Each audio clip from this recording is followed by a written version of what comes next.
तो आज के तारीख में जो हम लोग देख रहे हैं ये कोरोना वायरस में लॉकडाउन हुआ है। तो ये लॉकडाउन में जिस ढंग से जिस ढंग से जो शासक वर्ग है, जो पूंजीपति वर्ग है, इंडस्ट्रियलिस्ट है, अभी मिस्टर मुंजल, शायद वो हीरो हीरो का है, वो हीरो मोटर्स का मालिक हुआ, मारुति वाला, स्पाइस जेट का मालिक हुआ, आपका ये जो शायद चेन्नई में है वो hyundai hyundai मोटर्स वगैरह वगैरह, ये लोग अभी बोल रहे हैं अरे मजदूरों को जाने मत दो प्लीज, इसको रोको। तो पहले ये होता था कि स्टेट वगैरह, स्टेट गवर्नमेंट्स पर्टिकुलरली वो इनवाइट करता था पूंजीपति को, आप आओ आप आओ आप आओ। मजदूर को इनवाइट कर रहे या मजदूर को बोल रहे हैं प्लीज मत जाओ, ये मैंने मेरे स्मृति में नहीं है, ये बात कभी ऐसा मैंने नहीं देखा है। हमेशा लगता था कि मजदूर ही नौकरी तलाश रहा है, मजदूर फैक्ट्री तलाश रहा है, मजदूर ठेकेदार तलाश रहा है कि भाई हमें कहीं पे लगा दो। तो ये एक तरह से बिल्कुल चीज़ें पलट गई है। हम लोग चूंकि मजदूर चुपचाप एक बहुत ही पीटे हुए इंसान के तरह पीटे हुए तो हैं, गरीब भूखे, वो पैदल चलते हुए जा रहा है, तो मजदूर का एक छवि बना है अभी हिंदुस्तान में कि वो पीटा हुआ इंसान है, वो मरा हुआ इंसान है, चलो उनको खाना खिलाओ, उनके लिए कुछ रिलीफ दे दो। लेकिन मुझे लगता है कि ये जो, और बहुत वामपंथी लोग भी इसमें हैं, ये जो हम रिलीफ वर्क कर रहे हैं, ये हम लोग बेचारा बोल रहे हैं, मजदूर के साथ ये हो रहा है, लेकिन उसका जो पावर जो है यहाँ पे, मुझे लगता है उसको हमें नहीं बोलना चाहिए।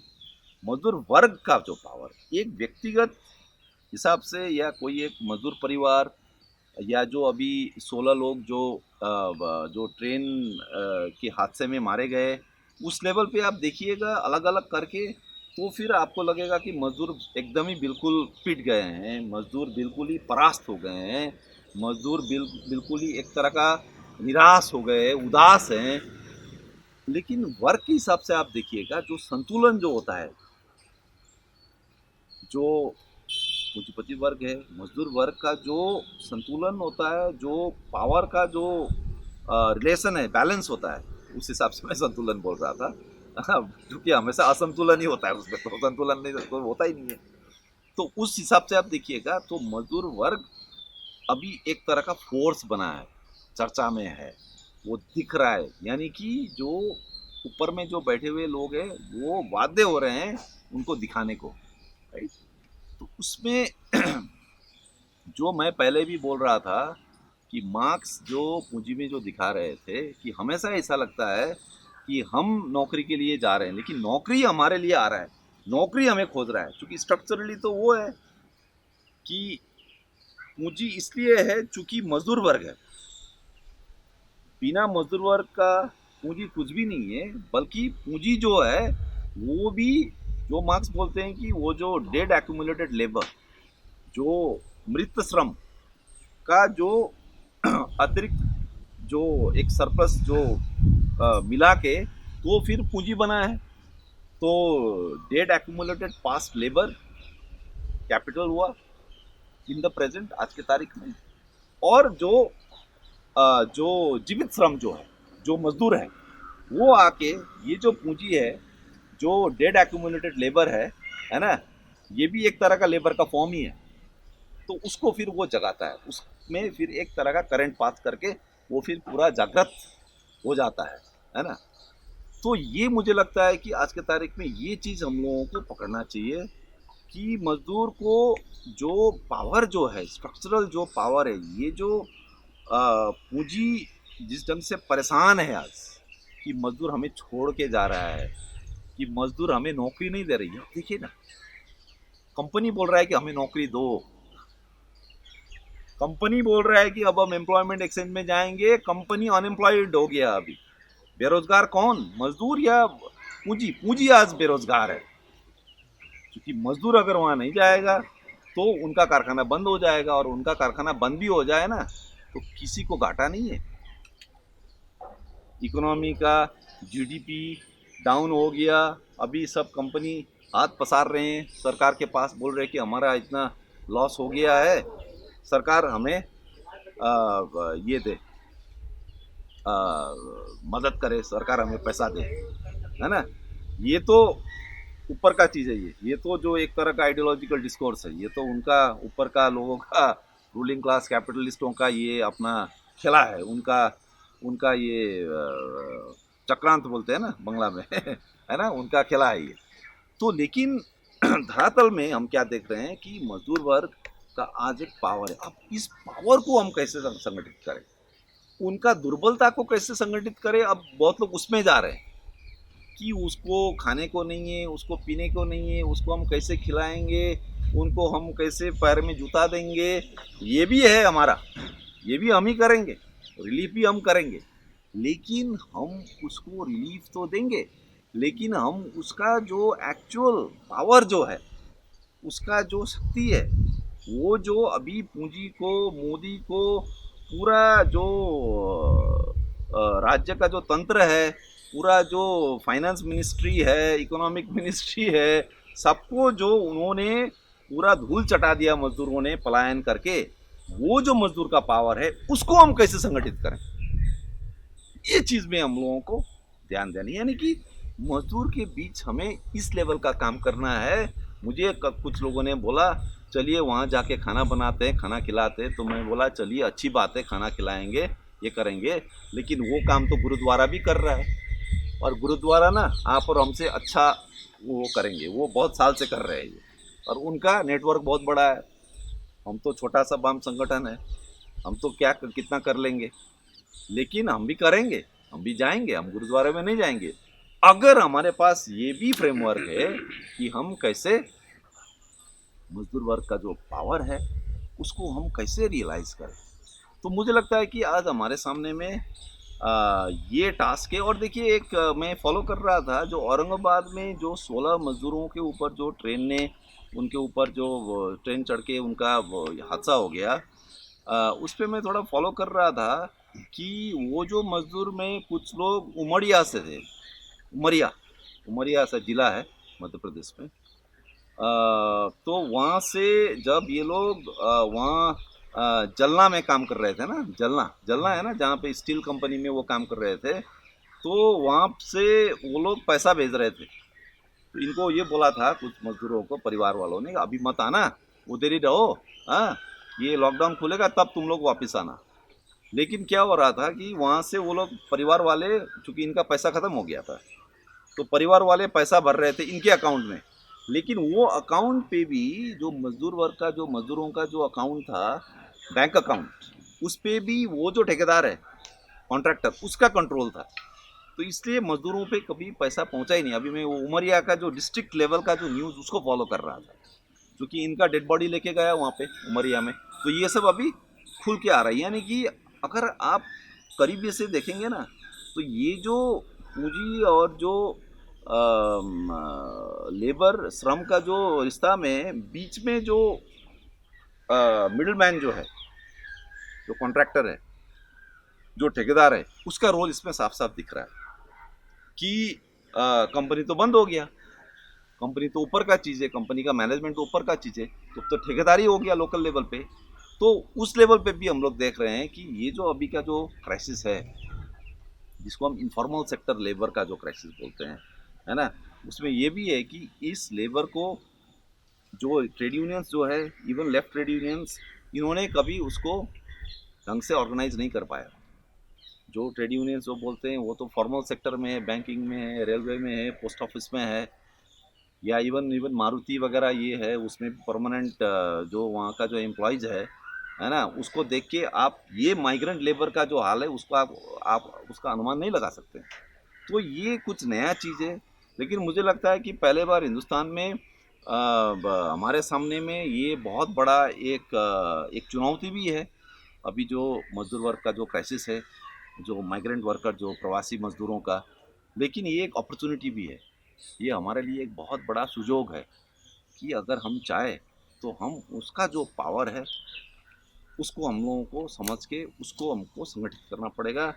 और लेकिन उसमें हमें उसका पावर को क्या है उसको हमें समझने के लिए उनको भी समझाना पड़ेगा ये चीज़, क्योंकि वो भी अभी इसी फ्रेमवर्क में जा रहे हैं कि कहीं वो गवर्नमेंट अगर थोड़ा फ्री में ट्रेन दे दे, क्यों हमें टिकट काटना पड़ रहा है, हाँ, सरकार को मुफ्त में टिकट दे देना चाहिए। कांग्रेस फिर वो बोल रहे हैं, लेफ्ट के पार्टी भी बोल रहे हैं कि भाई कर्नाटका गवर्नमेंट ने कैसे कैंसिल करवा दिया उस ट्रेन को, है ना। तो वो कैंसिल करा दिया, ट्रेन शायद यूपी बिहार जा रहा था, तो फिर मजदूर पैदल निकलने लगे, तो फिर दोबारा कर्नाटका सरकार ने बोला ठीक है आ जाओ, फिर हम ट्रेन चलाते हैं। तो ये जो मजदूर को जो फ्रेम किया जा रहा है, उससे हटके उसका पावर, चूंकि पावर काफ़ी दिखा है, इस पर पावर काफ़ी दिखा है। और सूरत वगैरह में तो जम के प्रोटेस्ट भी किया उन्होंने। आनंद विहार तक हमें क्या दिख रहा था कि वो बस अपना निकल रहा है, एक जन सैलाब बन रहा था। लेकिन सूरत में, बाकी जगह में, शायद कठुआ में भी शायद ऐसा हुआ, वो झड़प में भी जा रहे हैं। तो ये जो गुस्सा है, तो सिर्फ गुस्सा नहीं बल्कि जो इनका जो स्ट्रक्चरल जो पावर है, उसको हमें समझ के उसको हमें संगठित करना, ये लगता है कि हमारा टास्क है। तो आप लोग पीपल्स मार्क्स से हो, ये तो बहुत बढ़िया, इसमें सशक्त टाइटल है ये। मार्क्स भी है, पीपल भी है है ना। तो इसमें तो सब कुछ है। तो मुझे लगता है कि आपका चैनल से मैं यही कहना चाहूँगा कि हम लोगों को निकलना चाहिए, हमें इस पे हमें इंटरवीन करना चाहिए। मजदूर वर्ग जो है, और इसमें तो देखिए एक तरह का एक पैराडॉक्स भी दिख रहा है, विडंबना जो है इसमें, कि जो आज की तारीख में जो फॉर्मल सेक्टर में जो वर्कर्स है, जिसका लेफ्ट यूनियंस ने ऑर्गेनाइज किया, उनका कोई पावर ही नहीं दिख रहा है आज की तारीख में, क्योंकि वो इतना सत्ता के नज़दीक हो गए, सिस्टम का इतना नज़दीक हो गए। वो तो अपना पेंशन, पीपीएफ, जीपीएफ, है ना, वो तो वही देख रहा है ना। या कैसे एक मकान खरीद ले, और वो जो मकान का जो वो खरीदने में जो लोन का जो भरपाई करना पड़ेगा, वो फिर इधर से हम एचआरए वगैरह जो होता है वो उधर सेट कर देंगे, इस टाइप का पूरा कैलकुलेशन में लगा हुआ है। और ट्रेड यूनियन इसी को, मतलब कैसे मजदूर वर्ग को मध्यम वर्गीय बनाया जाए, यही हुआ है अभी ट्रेड यूनियन का काम तो the middle classification, the middle classization of the working class, ये गलत रिएक्शनरी काम ट्रेड यूनियन कर रहा है। तो उस सिनारियों में आज जिस ढंग से असंगठित क्षेत्र का जो मजदूर वर्ग आज एक तरह का सशक्त, एक तरह का फोर्स, सब्जेक्टिवली तो नहीं बना है, लेकिन एटलीस्ट स्ट्रक्चरल जो डायनेमिक्स है, जिस ढंग से पूंजीपति वर्ग, जिस ढंग से गवर्नमेंट्स वगैरह उनका पाव पाव पकड़ रहे हैं आज कि प्लीज़ मत जाओ, आप चले जाओगे तो पूरा हमारा व्यवस्था, पूरा हमारा जो प्रोडक्शन, पूरा हमारा इकोनॉमी पूरा धराशायी हो जाएगा, ये खुले में आ गया है। और ये देखिए, ये छोटी बात नहीं है। ऐसे अभी अब हमारे कुछ चीज़ें होता है ना कि आपके आंखों के सामने में अगर घट रहा है ना, तो वो बड़ा नॉर्मल सा लगने लगता है। ये बिल्कुल नॉर्मल नहीं है, क्योंकि आप मत बोलिए, ये लॉकडाउन से पहले अभी अभी तक हम लोग क्या सोच रहे थे, हाँ कि कंपनीज वगैरह आएगा, बाहर से कैपिटल आएगा, है ना तभी इकोनॉमी का अच्छा होगा, और नौकरी बढ़ेंगे, और चाइना इन्वेस्ट करेगा। फ्लिपकार्ट में कौन सा था वो चाइना बैंक, चाइना का बैंक, वो पैसा डालेगा। या जियो में फेसबुक ने अभी पैसा डाला है ना। तो एफडीआई आया अब जीडीपी ग्रोथ होगा, ये वो। अरे अभी तो ये लोग ही अपने मुंह से खोल के बोल रहे हैं कि नहीं, मजदूर वर्ग नहीं है, ये लोग चले जाएंगे तो खत्म हो जाएगा हमारा। ये बहुत बड़ी बात है। हमको ये इस चीज को ना, हम चूंकि हम इसको इंस्ट्रूमेंटलाइज नहीं कर रहे हैं, चूंकि हम इसको यूज नहीं कर रहे, चूंकि हम इसको अपने पॉलिटिक्स के लिए पलट के इसको यूज नहीं कर रहे हैं, इसलिए हमको ना ये एकदम ऐसे नॉर्मल बात जैसा लग रहा है। चूंकि हम लोग सरेंडर कर चुके हैं कि जब बिल्कुल ही स्थिति, हमारा जो सिद्धांत है, हमारा जो रवैया है, हमारा जो पॉलिटिक्स है, उसके साथ मिलने वाला परिस्थिति आज के तारीख में होते हुए भी हमें ये खबर नहीं हो रहा है, हमें ये खबर नहीं हो रहा है। तो ये जो क्राइसिस है, इंडियन इकोनॉमी का क्राइसिस, इंडियन स्टेट का क्राइसिस, और हमारे जैसे खुद को वामपंथी, मार्क्सवादी, कम्युनिस्ट बताने वाले हमारा भी क्राइसिस है। और ये सब क्राइसिस इसलिए हुआ क्योंकि मजदूर वर्ग उन्होंने तय कर लिया कि ये तो हद हो गया, अब हम यहाँ नहीं रहेंगे, अब हम यहाँ से निकल जाए। अब दूसरी बात जो है, अगर टाइम है तो इसमें मैं ये भी जोड़ना चाहूँगा कि ये जो अर्बन और रूरल का जो बात है ना? तो देखिए, मुझे तो याद आ रहा है 1982 में शायद, 82-83 में जो बॉम्बे का जो टेक्सटाइल मिल स्ट्राइक हुआ था, दत्ता सामंत वगैरह ने लीड किया था। उस टाइम भी 18 महीना जैसा चला था वहाँ पे। तो उस टाइम भी जब स्ट्राइक चलते गया, नौकरी नहीं है, थोड़ा खाने को भी थोड़ा दिक्कत हो गया परिवारों को बॉम्बे में, मिल वर्कर्स फैमिली का। तो उस टाइम भी काफ़ी मजदूर शहर से गांव चले गए थे, और शहर से गांव जाना वो होते रहता है। आपको भी याद है कि मारुति स्ट्रगल में बाद में जाके हरियाणा के गांवों में भी पहुंचा स्ट्रगल, कैथल वगैरह उधर अंदर अंदर हरियाणा के गांवों में पहुंचा। यहाँ तक कि खप पंचायत में भी ये बात आया कि भाई हमारे बंदे सब फंसे हैं मारुति केस में, क्या किया जाए। तो ये और जो सैद्धांतिक तौर पे भी हम जानते हैं कि जो सेमी फ्यूडलिज्म का जो थीसिस है ना, कि अगर हम ये मानते हैं कि भारत जो क्लासिकल जो कैपिटलिज्म है, जो यूरोप में जो आया, पश्चिम यूरोप के देशों में जो आया, अगर वो यहाँ नहीं है, अगर यहाँ पे सेमी फ्यूडल है, यहाँ का जो आर्थिक सामाजिक संरचना, जो मोड ऑफ प्रोडक्शन जिसको कहते हैं, या सेमी कॉलोनियल है, तो हमारा यहाँ पे क्रांति का क्या किस टाइप का रहेगा, क्रांति का जो पथ होगा वो कौन सा रहेगा? वो क्या न्यू डेमोक्रेटिक रेवोल्यूशन होगा, सोशलिस्ट रेवोल्यूशन होगा, क्या होगा? तो ये बहुत ही तरह तरह का चीज़ें कनेक्टेड है। लेकिन उसके साथ साथ आपको ये भी ध्यान में रखना पड़ेगा, गांव या जो रूरल जो है, गांव या रूरल जो है, वो भी वो गांव और रूरल नहीं है जो हम सोचते हैं, क्योंकि उसका भी ग्लोबलाइजेशन हो गया है। अभी बहुत सारे ऐसे गांव हैं, दूर दराज के एरिया है, आदिवासी एरिया है, जो बिल्कुल ही शायद हो सकता है कि आप कह सकते हैं कि वो एक सेमी फ्यूडल एक रिलेशंस में वो अभी भी वैसे ही है, व्याप्त है। लेकिन हजार हजार ऐसा गांव आपको मिलेगा जहाँ का बंदा दिल्ली, कलकत्ता, बम्बई में सिर्फ नहीं, वो दुबई, लंदन में काम करता है ना? बहुत है ऐसा जो बिल्कुल ही फर्स्ट वर्ल्ड में है, तो गांव से वो निकल के सीधा फर्स्ट वर्ल्ड चला जाता है। ऐसे ऐसे मजदूर वर्ग आपको मिलेंगे ये ग्लोबल सोसाइटी में।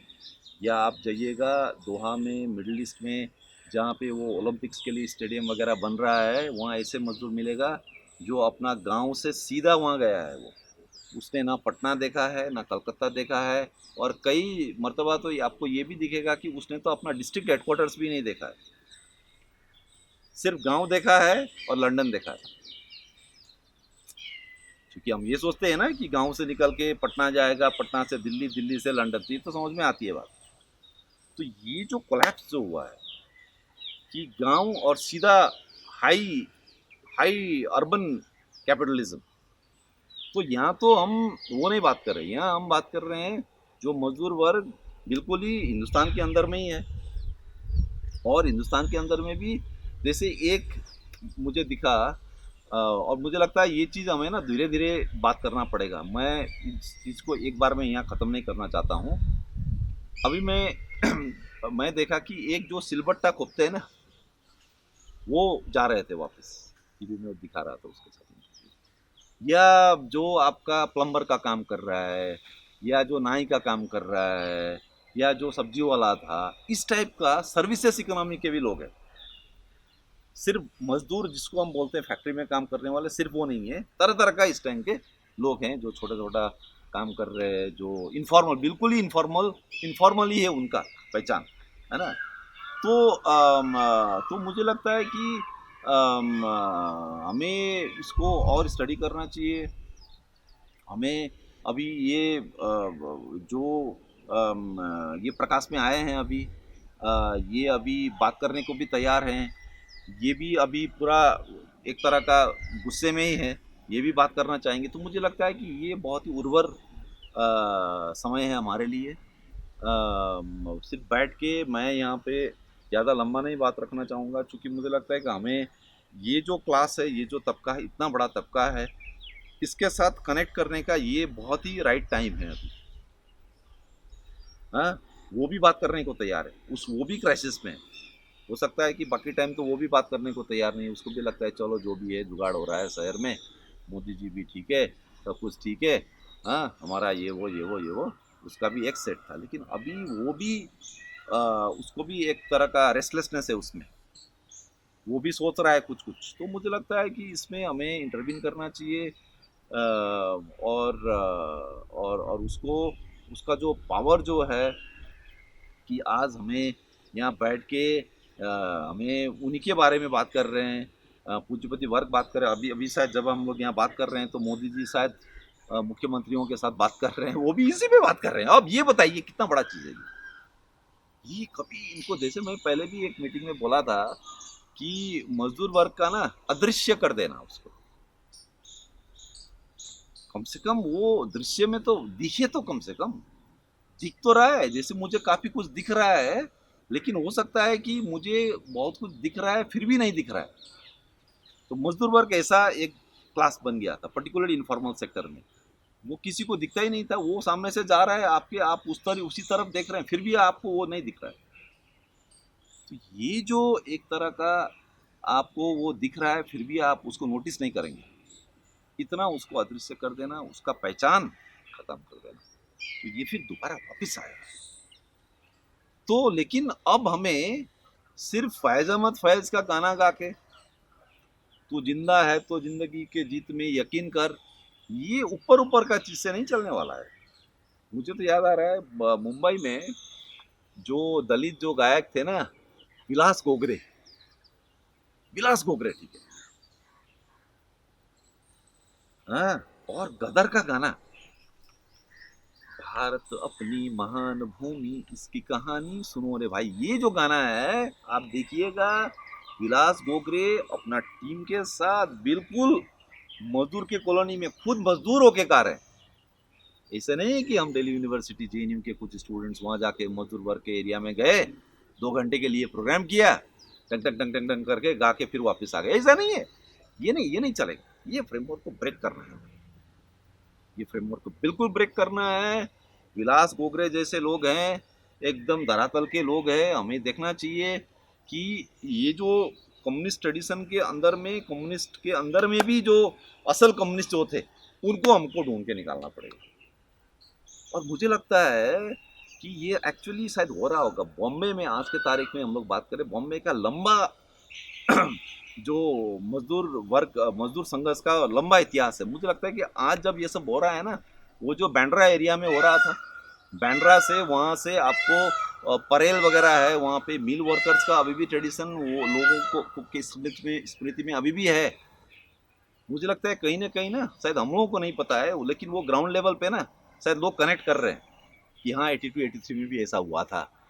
आज इसी गली में, आज इसी चौल में, जहाँ सादत हसन मंटो भी घुमा करते थे, जहाँ नामदेव दसाल भी घुमा करते थे, कमाठीपुरा एरिया हुआ, वो तो मजदूर वर्ग का भी तो एरिया है वो।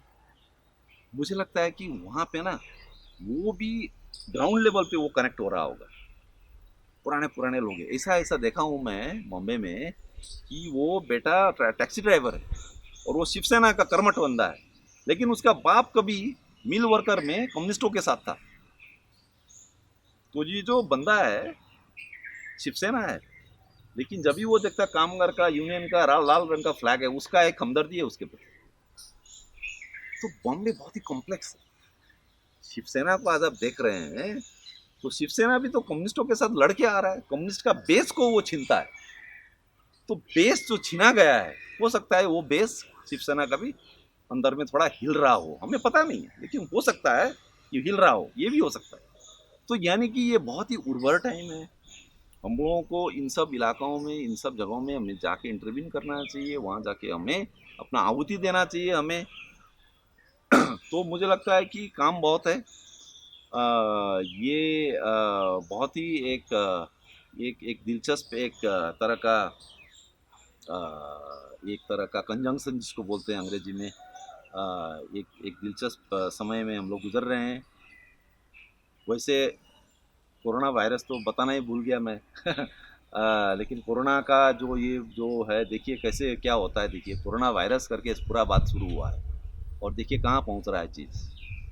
तो कोरोना वायरस जो 23 तारीख, 24 तारीख मोदी जी पूरा हिंदू हृदय सम्राट होके जो अनाउंस किया था उन्होंने, लॉकडाउन, उनको कतई उनको ये अनुमान नहीं था कि आज ये नतीजा होगा। उनके सामने में मजदूर वर्ग इतना सशक्त होके सामने आएगा और पूरा इकोनॉमी को वो एकदम इधर उधर कर देगा। तो ये तो हमारे लिए एक तरह का गॉड गिफ्ट है, लेकिन हम अगर नहीं समझ पाएंगे इस चीज़ को, है ना, तो ये हमारा बहुत बड़ा वीकनेस है। सिर्फ मोदी को गाली देना, सिर्फ बीजेपी को गाली देना, हाँ, सिर्फ वो करने से नहीं होगा, जैसे बहुत वामपंथी लोग कर रहे हैं। आपके पास मजदूर वर्ग है, आप उसको लेके उसको संगठित करके आप फिर मोदी सबको पूरा इनको जो राइट विंग जो है इसको आप जड़ से आप हटाइए ना। क्योंकि लोग हो सकता है कि आपके साथ आने को तैयार हो। अगर आप एक प्रोग्राम लेके जाते हैं इन मजदूरों के सामने में, हो सकता है कि आपके साथ वो आ भी सकता है। ये आज का घड़ी है। तो यहीं तक बात रखते हैं।